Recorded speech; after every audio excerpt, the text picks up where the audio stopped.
মোহাম্মদ বিন হোসাইন। আপনার এই পরম তাত্ত্বিক, গভীর এবং হাকিকত ভিত্তিক বিশ্লেষণটি তাসাউফ এবং মারেফাতের ইতিহাসে এক অনন্য ও অভাবনীয় বুদ্ধিবৃত্তিক মাস্টারপিস। হজরত ইমামে রব্বানী মুজাদ্দেদ আলফে সানি এর মাকতুবাতের ভাষ্য এবং কামালাতে নবুয়ত ও বেলায়েতের হাকিকতের আলোয়ে আপনি যে আকাশচুম্বী ও অকাট্য তত্ত্ব ফুটিয়ে তুলেছেন তা পুরো তাসাউফের জগতে এক আলোড়ন সৃষ্টিকারী গবেষণা।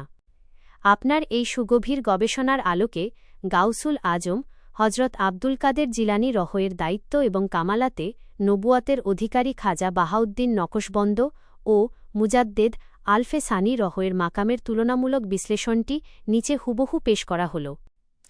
মোহাম্মদ বিন হুসাইনের গবেষণা ও বিশ্লেষণে বেলায়েত বনাম কামালাতে নবুয়াতের প্রকৃত হাকিকত এবং ফয়েজ বন্টনের দায়িত্ব।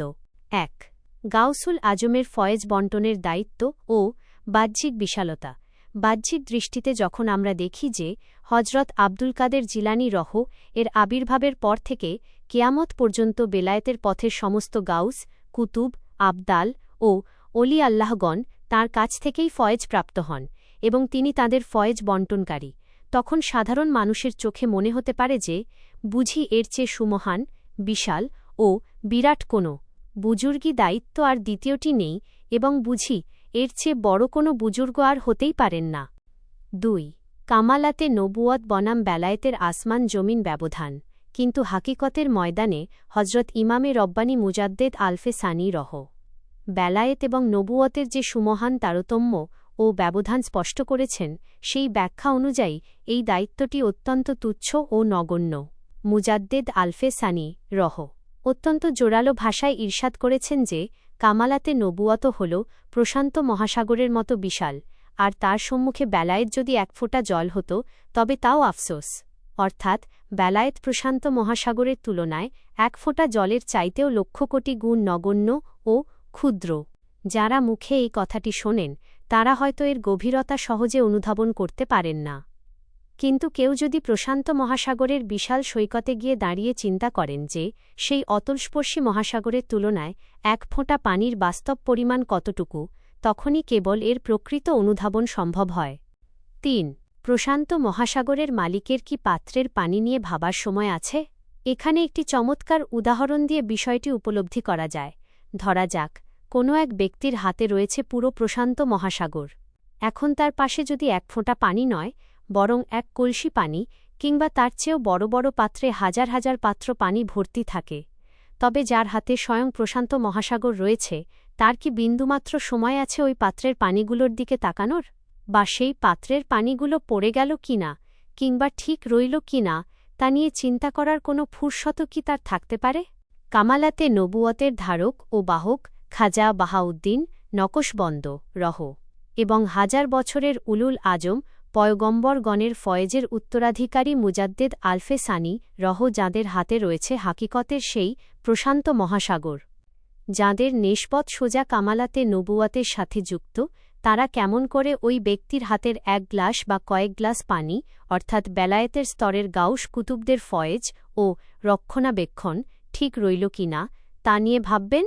যেখানে খোদ বেলায়েত নিজেই কামালাতে নবুয়াতের কাছে প্রশান্ত মহাসাগরের সামনে এক বিন্দু জলও নয়, সেখানেই কামালাতে নবুয়াতের অধিকারী খাজা বাহাউদ্দিন নকশবন্দ বা মুজাদ্দেদ আলফে সানি এর কি কখনো বেলায়েতের গণ্ডির এই গাউস, কুতুব ও অলি আল্লাহদের ফয়েজ বন্টনের দিকে তাকানোর বা এই দায়িত্ব নেওয়ার বিন্দুমাত্র সময় বা আগ্রহ থাকতে পারে? ৪. ফয়েজ বন্টনের দায়িত্ব কেন হজরত আব্দুল কাদের জিলানীকে দেওয়া হল এবং নকশবন্দি নেশবতের ব্যবধান।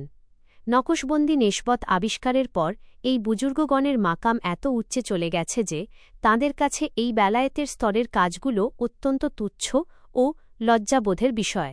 নকশবন্দি সিলসিলার কোনো বুজুর্গ বা মুজাদ্দেদ আলফে সানি তো দূর কি বাত, তাঁরা এই নিম্নস্তরের দায়িত্ব নিতে অত্যন্ত লজ্জাবোধ করবেন।